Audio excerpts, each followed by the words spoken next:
Well, I was obsessed. It was an adolescent obsession, to be sure, but I was obsessed nonetheless. Adolescent obsession probably simply means that it was stronger and just backed by less capital, okay? But I was obsessed, and it was simple. In my small hometown, 400 people, where I grew up, south of San Antonio, Texas boy, and there was no one in the town who was as interested, even remotely as interested, in the hobby of skateboarding as I was. Okay, and I had gotten this from my favorite cousin. The only older cousin in a very large cohort of cousins on my mom's side, 30-something cousins. I was number 3, a girl and a guy above me. The guy was into skateboarding. I idolized him, and so therefore I must be into skateboarding, except he lived in another state, and I had to reproduce what he did in my little town. And one of the things was a very large skateboard ramp.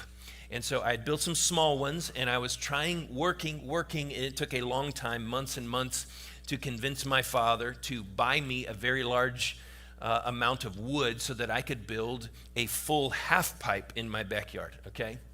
And I had done research. I had watched films that I bought on VHS, right? I had done all of this. This was a long time ago. I'm a bit old. And I don't even know what VHS stands for, but anyway, it's not around anymore. So it was all that I thought about. I had plans. I had drawn it out architecturally, and I had submitted these plans like an architectural firm would to a boss, to my dad, and he's like, yeah, that's not going to work. I'm going to build it. I'll buy all the wood, but I'm going to build it. And I was like, Dad, please. And he's like, no. And so he built this half pipe in the backyard, and it was awful. It was a monstrosity. It didn't work. It wasn't rideable, and it sat there for a long time until I got the nerve up, because my dad was like, why aren't you using that thing? And I'm like, because it's terrible and it's not right. And he's like, okay. And I said, so I'm asking you permission to, deconstruct and then reconstruct. And he's like, yes. And so I did this. And it turned out awesome. It was the geometry was fantastic, I'm saying. And just for your information, it was just perfect. And it had coping rails on the top. And the only problem was that my skill level as a skateboarder did not match the ramp. And so I didn't know this. I didn't know how difficult it was to pull this off. And so this monstrosity, and it was big in my parents' backyard. It was used for a total of hours, and single-digit hours. And then it just sat there as a monument to mismanaged obsessions, okay? For years and years and years, it just sat there. And my dad kept looking at it and looking at it. It was awesome. Did I say it was perfect? I told you that. It was beautiful. It was painted on the sides. It was great.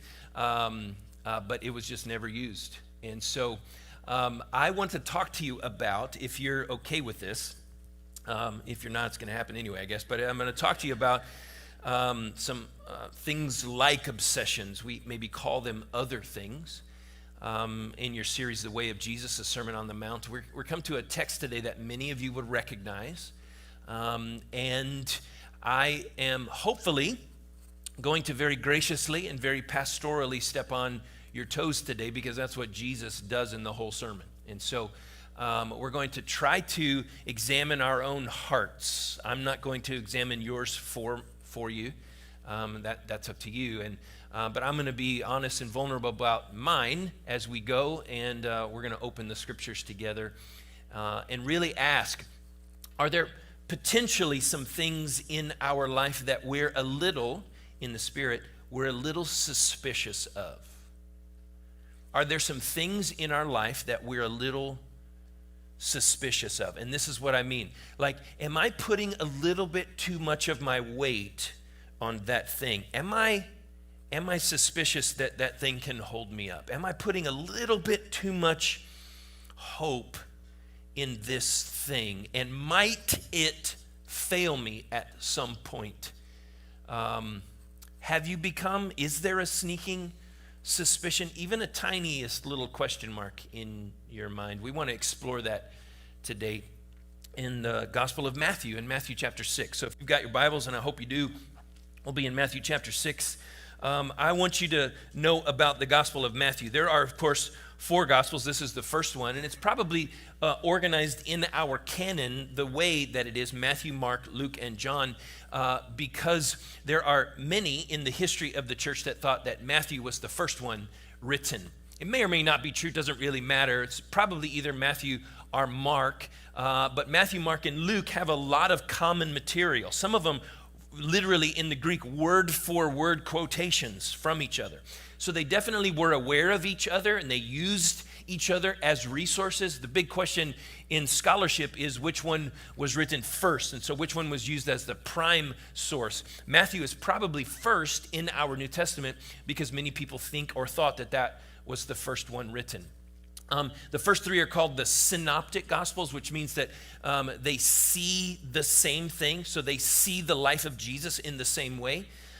They record generally the same instances of Jesus, and they see Jesus's birth. Some, like Mark doesn't have a birth story, but Matthew does, Luke does. And they see one big movement to Jerusalem at the end of his life for the fulfillment of his incarnation, the crucifixion, death, burial, and resurrection.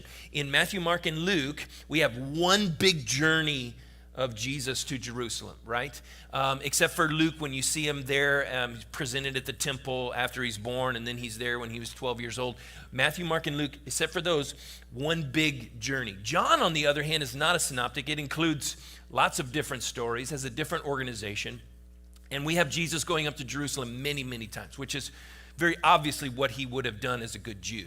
And so Matthew, Mark, and Luke have a very beautiful and specific purpose in mind when they're writing the life story, the bios of Jesus. That's where we get biography from, the life writing of Jesus's life. And so Matthew is by far the most Jewish gospel we have, and we're going to see that today. Mark is the most dramatic. It's like an action film, directed by John Woo. There's fire and doves, and everything is moving really fast. It's like immediately he did this, and immediately he did that. Luke is by far the most thematic. He organizes his gospel according to themes, and John is the most theological. But Matthew has this Jewish flavor to it. Lots of Old Testament quoted, lots of Hebrew words included.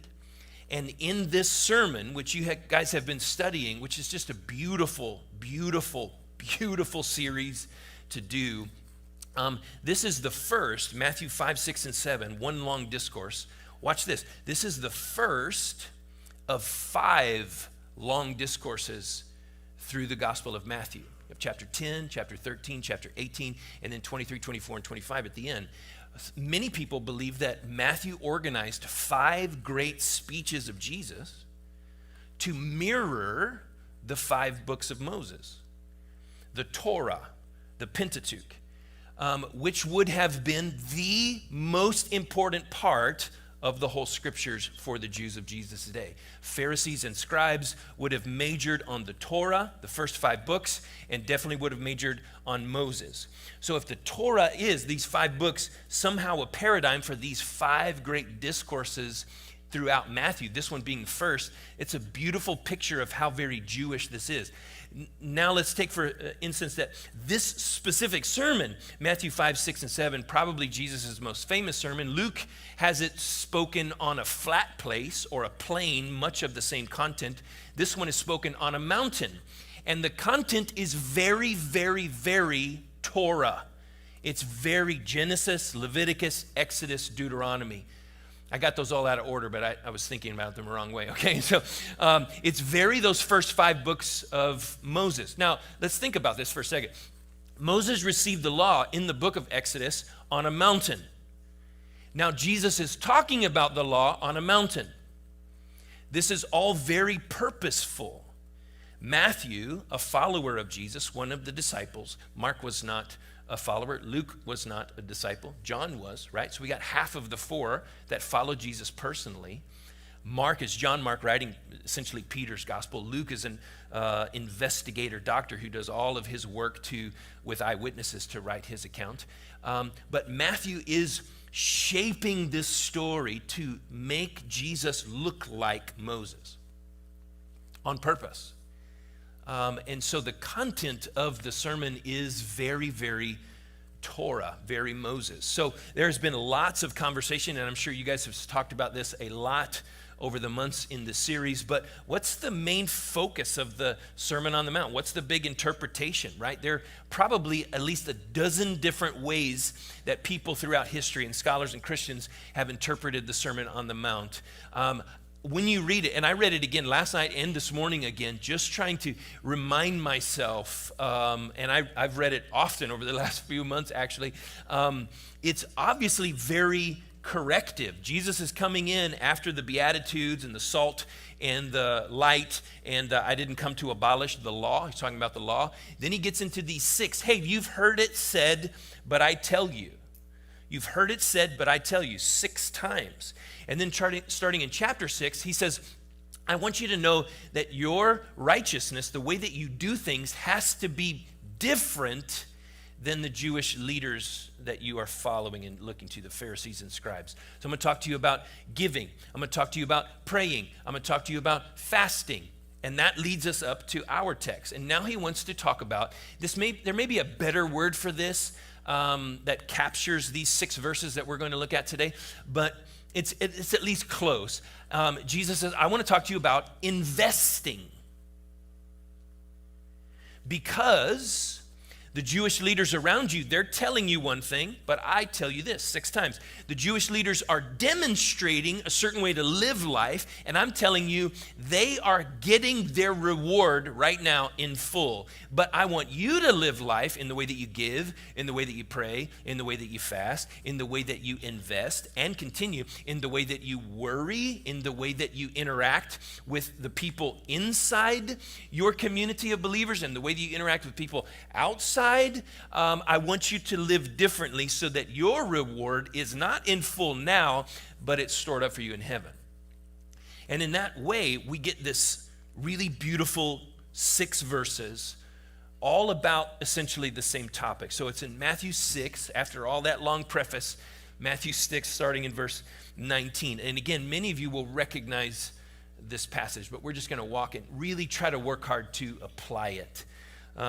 Jesus says to his disciples and the crowds, do not store up for yourselves treasures on earth.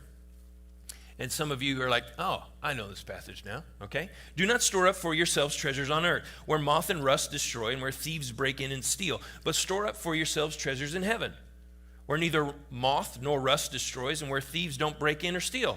For where your treasure is, there your heart will be also. The eye is the lamp of the body. So then if your eye is clean or clear, your whole body will be full of light. But if your eye is bad, your whole body will be full of darkness. If then the light that is in you is darkness, how great is the darkness? No one can serve 2 masters, for either he will hate the one and love the other, or he will be devoted to one and despise the other. You cannot serve God and wealth or mammon. So these 6 verses we're going to look at in 6 parts. 3 verses, 2 verses, 1 verse, because that's just how it goes. And so let's look at verse 19. Do not is the first couple of words. And I tracked in this section, chapter 6 in particular, all the times that Jesus says do not. And he says it a lot. Starting in chapter 6, verse 2, he goes, do not do this, do not do that, do not, do not, do not. And most of it is comparative. It's contrastive to and corrective to the Pharisees. Do not do what they do. When they give, they make a big show of it. They change their dollar bills into pennies, and they put it in a copper pot, and then they hum a loud tune, and they come up to another copper pot and shake them in there one at a time so that everybody hears, right? Don't do that. When you pray, do not stand on the corner and wail and put powder all over your face and look sickly as you pray and fast. Don't do that. That's what they do. You don't. You go into your inner room, because that's the way that you preserve your reward in heaven. All those men get their reward now. And so it's a contrast, it's a corrective, and he says, so do not.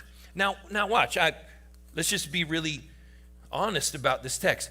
He says, don't store up for yourselves treasures on earth. And so the first thing we can say is, well, obviously he's contrasting treasures on earth and treasures in heaven. What's the difference? How can we tell the difference? Some would say, and I would say, as I started reading and studying this passage for today, well, maybe the treasures on earth are just the selfish treasures. There's the ones, because it says, don't store up for yourselves treasures on earth. You're like, okay. But there's a problem with that, because verse 20 says, but store up for yourselves treasures in heaven. And so there is some sort of personal connection to this.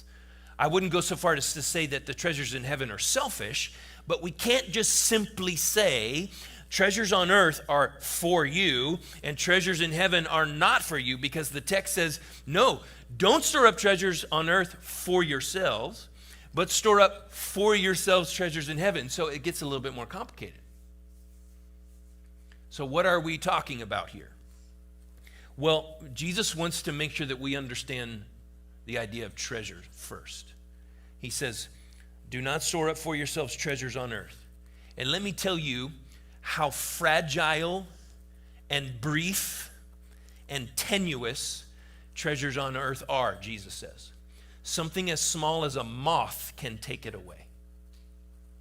It's irony. Can you see it? He's like, if you are putting all of your weight on this one thing, and yet a tiny little moth can take it away. Now we're thinking moths. What do we have? I mean, my grandma had mothballs, but I don't. She kind of smelled like them too, but I don't know how that works now, right? My grandma did anyway. But you need to understand, in the ancient Near East, for someone like Abraham and even someone in the time of Jesus, fabrics were an investment. Fabric and cloth were one of the signs of wealth. So if a person had fine fabric and their clothes were made out of fine fabric, that was one of the premier signs of wealth. Not only the texture of the fabric, but also the color. And so when someone was wealthy, they would have had trunks filled with fine fabrics and cloths. And so what he's saying is, if that's what you're hoping in, just a little moth gets in there, lays some eggs, all of that's going to be ruined, or at least it's going to diminish in value. And the irony of that is hilarious. And it's supposed to be for Jesus. He's like, if this is your treasure and a moth can devalue it. What about rust? Rust, this word does mean, yes, corrosion of metals like we understand, but it has a wider semantic range in Greek, and also means something that like rodents eat, something that decays. And so he says a moth, rust, or rodents, or thieves, humans. So he's moving up, and he was like, if these three little categories can devalue your treasure, then we've got a problem. Conversely, but do store up for yourselves, verse 20, treasures in heaven, where none of these things can get to them, okay? So the contrast is these kind of treasures here are fragile and brief and tenuous. There's an irony there. And all of those things are removed when we see the treasures in heaven. There is no moth that eats, at least. There is no rust that decays. There are no thieves that steal. And then he completes the idea with verse 21, which is really our interpretive key here. For where your treasure is, there your heart will be also.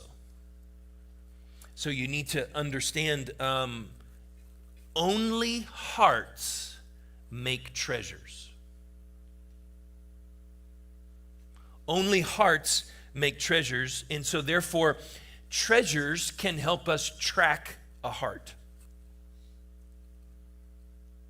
And that's what Jesus is doing. You may know from experience, you may know philosophically, that your heart is an idol factory. It makes a treasure out of almost anything. And treasures and idols have a relationship. I would like to say that idols are fashioned out of ripened treasure. So there's kind of what happens in life. We're walking down a road. Can you just visualize it with me? We're walking down a road, and here's what happens in our heart. The first thing we do is we notice something, whatever that is. We just notice it, take a second glance, and then that notice becomes an interest, perhaps. That interest becomes a bit of a fancy, we may say, in old language, right? A bit of a like. And that like becomes a bit of attention. And then attention may form into a love. And that love may form into an obsession. That obsession may become a treasure. And that treasure then is ripened into an idol. And idols become prisons. And that's kind of the way that it happens. The big question is I've been wrestling with all week as I pray for this, well, actually many weeks since I got this text and been thinking about it, is where do you cross the line? Like, break it down for me, Jesus. Like, where do you cross the line from okay, not sinful, into dangerous sin? I'm not sure it's as easy to discern. The difference as you walk down that spectrum between a treasure on earth and a treasure in heaven, something that is as simple as an interest or a fancy or a like or even a love. Those things can all be good. We're supposed to love our family. We're supposed to love our work. We're supposed to be grateful for and love the resources, including money. There's nothing evil about money in this text at all. We're supposed to be grateful and even like and be interested in all of those things. So what happens in that spectrum when we cross the line and the treasure becomes an idol, perhaps, and something that can track our hearts back? Because only hearts make treasures, and so treasures can track our hearts back. And he says, where is your treasure? Because that'll tell you where your heart is. So the only thing that I can share with you is what I have asked, and it's become very difficult at times. I have asked these questions from whatever it is, and I'll just let you in vulnerably, that for me, my biggest difficulty has been a very good thing, and that has been being a pastor. So we'll set this down right here, being a pastor, what God has called me to, what I've devoted my life and education to, what I dream about and envision for the future, and how my family's been organized in many ways, being a pastor. Now, let's just, because that's a really good thing, right? It's not like a big house. It's not fame. It's not some sort of selfish ambition. It's just that. And so here's what I try to do to measure if that could even become an idol, because be clear with me, friends, it can easily. So I ask these questions. Am I asking of this thing what God says only to ask of him? Or am I hoping for something from this thing that God says only to hope from him? It gets harder. Am I longing for something from this thing that God says only to long for in him? Or am I worshiping this thing and God says worship belongs only to me? Those are the only kind of really difficult questions, friend, which takes rigorous humility and honesty and vulnerability. It's not something a pastor or preacher like me can ever convince you of. You have to ask those questions of yourself and be honest. Those are the only kind of questions that I have identified in the scriptures and experience that can help us determine on that spectrum of interest all the way to idols, what and where we might be. Only hearts make treasures. There is nothing inherent in anything else that makes it a treasure except for its connection to a heart. And if that's true, and I think it's ostensibly true, implicit and explicitly true, that you can track a heart by retracing the steps of a treasure. And that's what Jesus is saying. He is saying, where are you hoping? Where are you longing? Where are you investing? And this has nothing to do with the Dow Jones numbers, right? This has nothing to do with the number of stocks and if it's up or down, green or red. This has nothing to do with IRAs or education funds. This is really above that. He says, where is your heart invested? When I've asked those questions about this really beautiful thing, this being a pastor, this calling that is from God, there are times when I've had to answer that question in difficult ways. There are times when I've had to say, you know what? Somewhere along the lines, and I'm not sure where or how, but I have begun to ask of this what I should only ask of you. I have begun to hope and long for something from this that I should only hope for and long in you. I have. And that is sobering at a soul level. And so I can only equip you with those kinds of questions. Now, consider this. I was sitting with a dear friend of mine who is going through a very, very hard time in his life recently. And he shared something with me over dinner that stopped me in my chewing, okay? Seriously.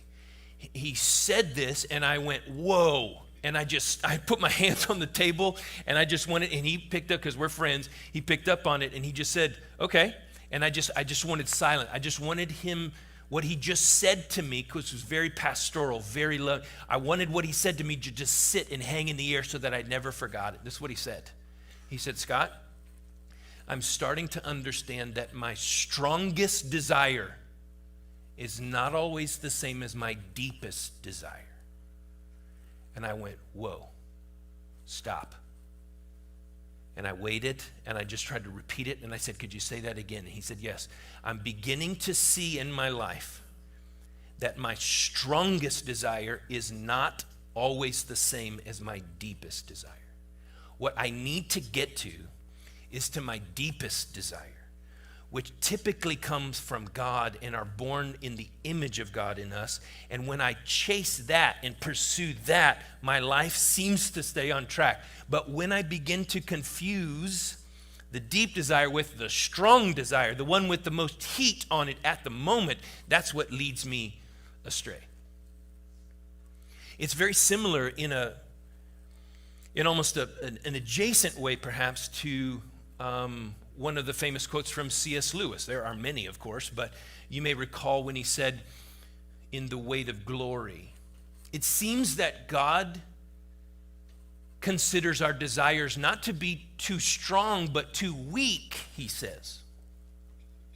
We are half-hearted creatures, going about filling our lives with money and sex and ambition, like an ignorant child who is okay with making mud pies in the slum because he cannot understand the offer of a holiday by the sea. We are far too easily pleased, he says. So if we were to back translate that to Jesus, Jesus would say, if you look at your heart and track back your treasures, what you will discover is these treasures are all frauds. They're all too small. They're all too fragile. They're all too little. Even if they're made up of good things, you can build a treasure out of good things, because all good things are gifts from God, and every good gift comes down from the Father of lights, who does not change, and there's no shifting shadow. And so we can't construct, or so we can easily construct these treasures and idols out of good things, but Jesus says, track them back and test their metal. And that's what he really tells us in verse 22 and 23. I don't know about you, but I've read this for many, many years, and I've always struggled understanding verses 22 and 23. It's a little enigmatic. It's all these images. The eye is the lamp of the body, and I'm thinking, what? I don't, really? How? Okay. Then if your eye is clear, that Greek word means sincere. It means single-minded. It means the opposite of duplicitous. It means integrous. It means I just have one thing in mind. Okay? If your eye is clear, your whole body will be full of light. But if your eye is bad or evil, then your whole body will be full of darkness. And to cap it off with the most enigmatic statement, if the light that is in you is darkness, how does that happen? I don't know. How great is the darkness? I think this is one of the many beautiful texts from the ancient Near East in the Gospels and the New Testament that would have been almost perfectly understood by the original hearers because of the images and because of the language. I think what Jesus is saying to us takes a little work, but I think what he's saying to us is it all starts with the way that you perceive life. It all starts really with your eyes. Your heart, in many ways, is connected to your eyes. When we see or perceive something, of course, our mind is there too. When we see or perceive something that turns from just a notice into an interest, into a fancy, into a like, into a love, right? He says it all happens here. And so be careful what you look at. Be careful where you put your attention. Because what you put your attention on, you start to care about. And what you care about, you start to love. And what you love, you start to shape your life around, which includes investing and spending money and time. And he says it all starts with what you pay attention to. Be careful, he says to the disciples and crowds, what you pay attention to. In chapter 5, he used I in a rather hyperbolic way. I think if it's literal hyperbolic language, because he says, if your right eye causes you to sin, pluck that sucker out, right? Better to live life with one eye than to go in the opposite direction of God's presence with both eyes, okay? And again, if that is literal, I hope it's hyperbolic language. I don't think Jesus is suggesting we hurt ourselves like that, but he's suggesting that sin also is a very, very big deal, and we shouldn't underestimate it. Here he says, watch out what you pay attention to. So just, friends, let's apply this. I have never been on social media until, that's not true. I had this little foray with Facebook back in the day.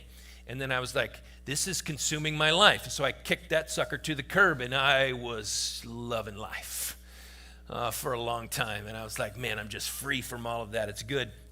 But recently I jumped back in, and here's what I've noticed. I've noticed that you get into this scroll abyss. Do you know what I'm talking about? And you keep chasing this movable end zone that is that bing, you're all caught up thing or whatever it is, right? And you're like, the more I scroll, the more it's populating down here. And I'm like, I can't ever get there. And I look up at the clock and I'm like, what? That can't be correct, right? And then here's what happens. I leave and I begin to think about all those things. Most of the stuff that I'm looking at are guys working on wood because I'm a woodworker, or musicians, or worship things, or art, like painters and stuff. And I just get caught up in that. And so here's the principle. I'm giving my attention to that, and the attention lingers in my heart when I leave it. And I've then stolen attention from other things like family or chores or just things I need to do. Things I need to sit with Jesus about. And it happens that quickly. It happens that quickly. Jesus is not suggesting that our lives look like medieval monks, in that everything in our life becomes about scripture or word or prayer, so that every step we have to stop and say a prayer, and every step we have to stop and say a prayer, and then we have to fast a certain number of times. He's not suggesting some sort of monastic asceticism in order to corral our ambitions in heart, but he is saying it's very, very slippery slope. pay attention to your heart. Watch what you pay attention to. Verse 24, the final verse, it says 3 and 2 and 1. This is final verse. No one can serve two masters, for either he will hate the one and love the other, or he will be devoted to one and despise the other. You can't serve God and wealth. For many people, this has been a confusing passage. It all boils down to just one single word in this passage. But it is confusing because for some, it's a misunderstanding, but for some, it seems as if God, through Jesus, the incarnate Son, eternal God, Son of the Trinity, that Jesus is talking badly about wealth. And so if, by the way, in the world standards, if you own a car and more than 2 pairs of shoes, you are among the elite wealthy on the earth. I'm not talking in America, of course. We're talking across the world. If you own a car, you're in the top echelon.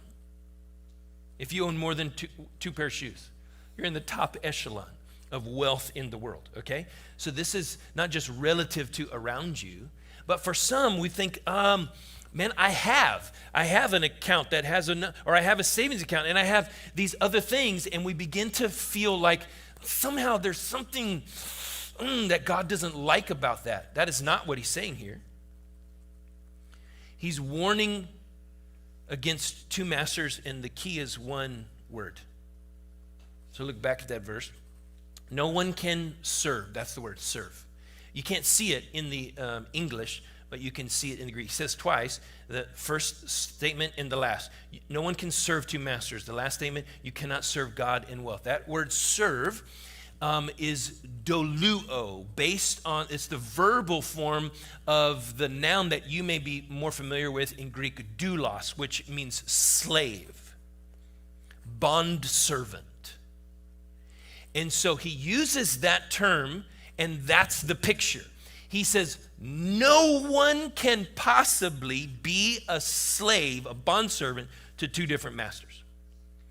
It's like working 160 hours a week to two different people. Because 168 is all you get in a week. So 168 hours, I'm going to give you 168 hours. And then we turn around and go, I'm also going to give you 168 hours. He's like, that's inconceivable and false. You cannot do that. That's the image. He says you have to choose a master. He's not suggesting that wealth is evil. He's suggesting that it's difficult and that it's a terrible God.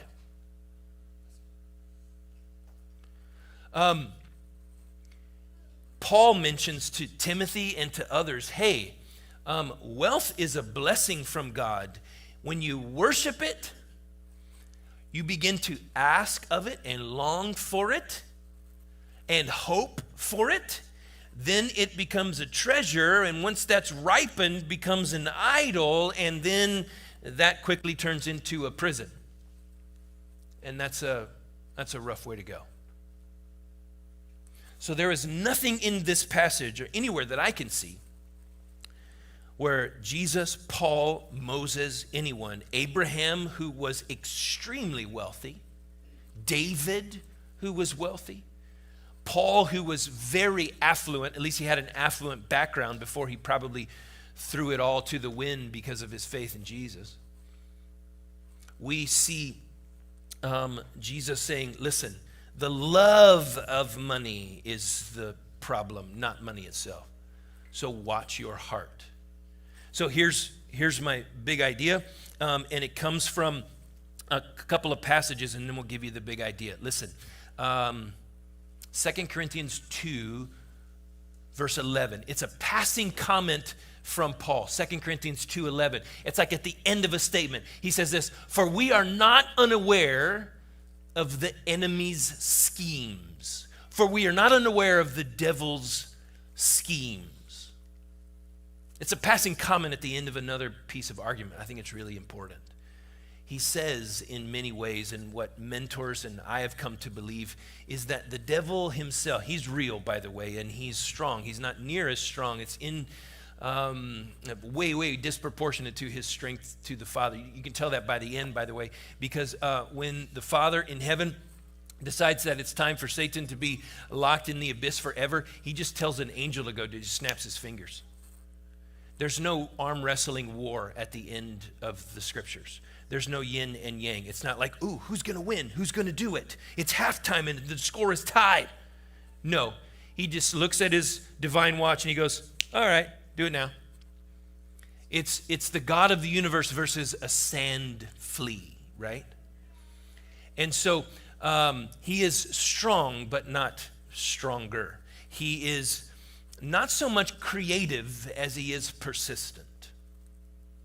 So what we see him do in Genesis 3 and what we see him do in the Old and New Testament with Jesus in Luke 4 and Matthew 4, right before the Sermon on the Mount, where he's testing him and even quoting scripture at the end, he tends to do that still. So we are not, Paul says, we are not unaware of the devil's schemes. And he says, I don't care what you love as long as it's not God. That's his scheme. Pretty simple. So he's going to throw everything in the road. And he's going to try out everything. How about children? I can tell you that we have two, and they are amazing. I love them. They're some of my best friends on the earth. But infertility led us to our beautiful family.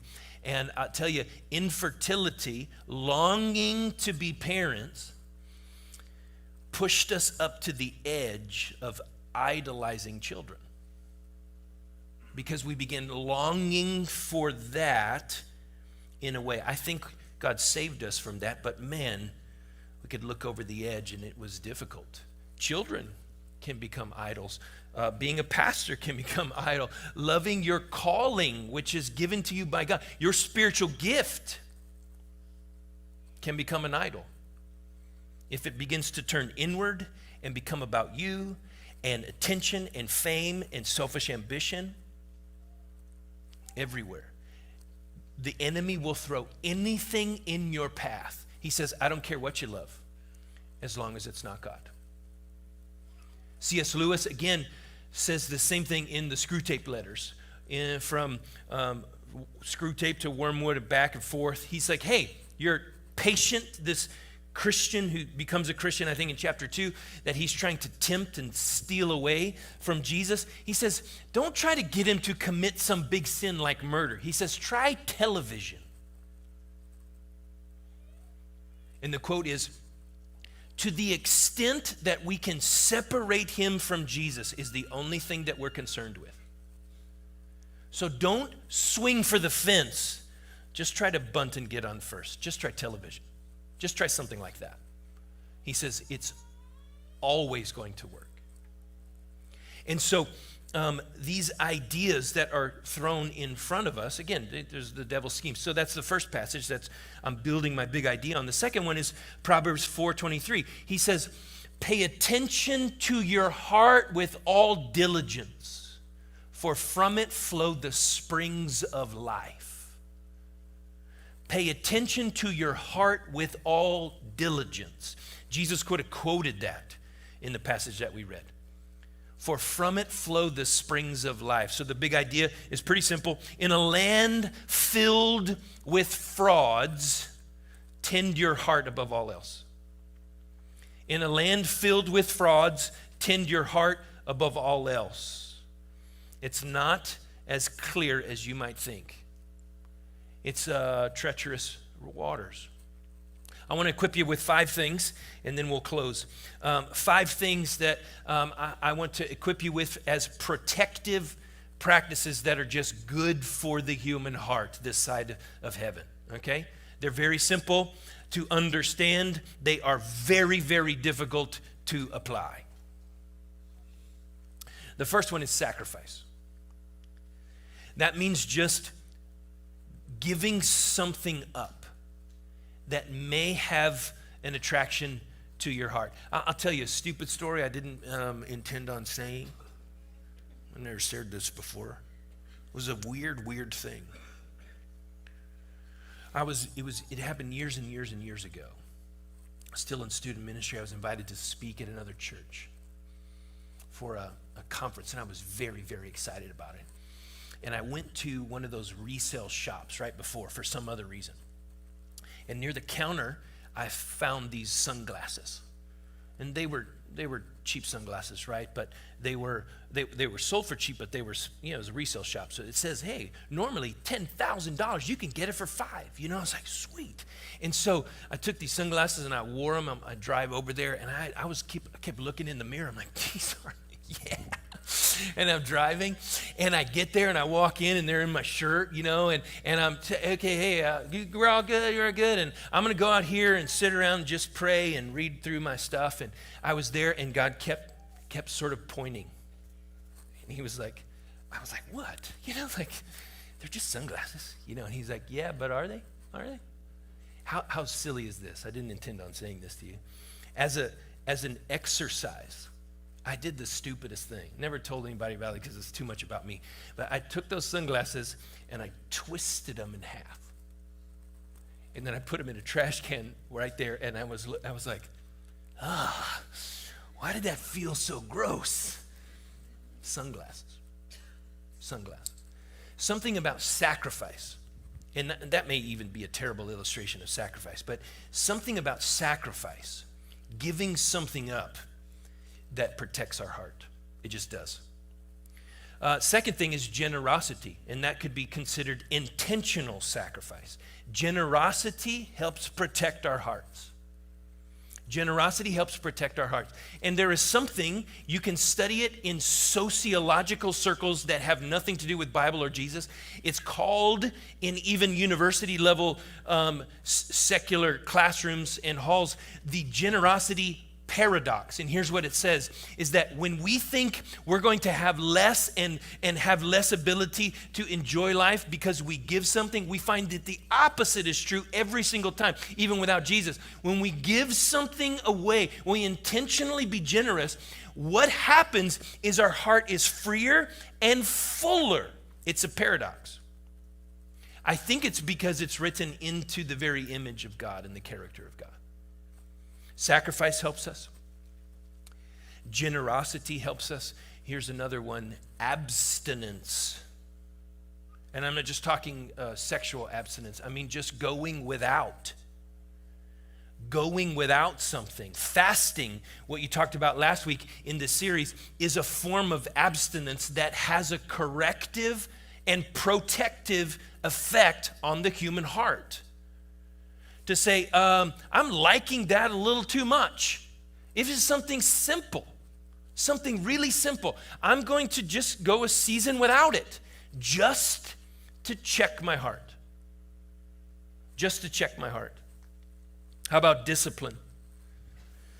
Everything I'm starting to understand, especially in our intentional pursuit of spiritual maturity, is really traces back to discipline. I see it this way. We keep talking about expectations. What do we expect? And this gets all the sort of glory. We expect you to do this. We expect you to do that, even with our kids. But expectations are built on a foundation of something. At the bottom, we have values. Everything should be traced back to a value. But in between values and expectations are disciplines. If I value physical health, then I, if that value is true, will be disciplined about what I put in my body and how I exercise my body, which will in turn control my expectations. But if I just want to work out as an expectation, but I don't have the value or discipline, it will never really last.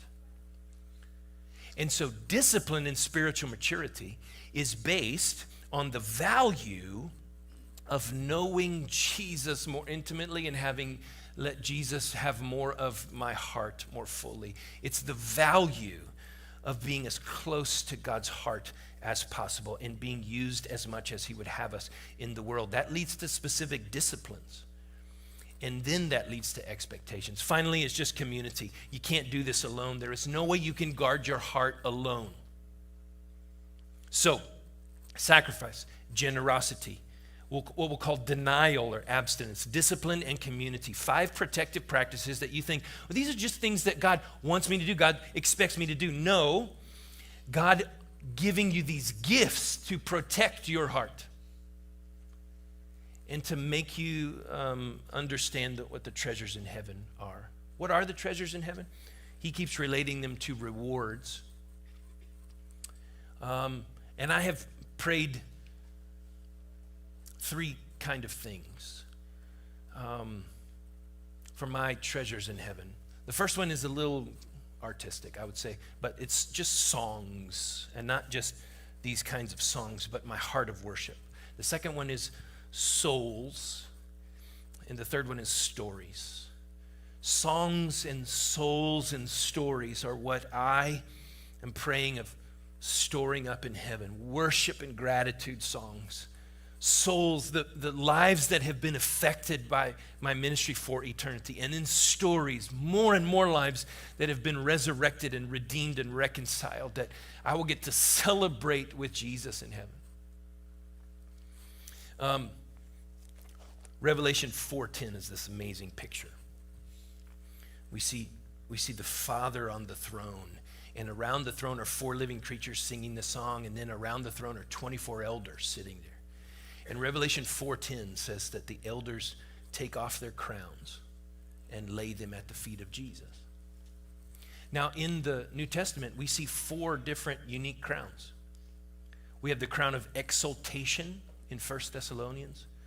We have the crown of righteousness in 2 Timothy.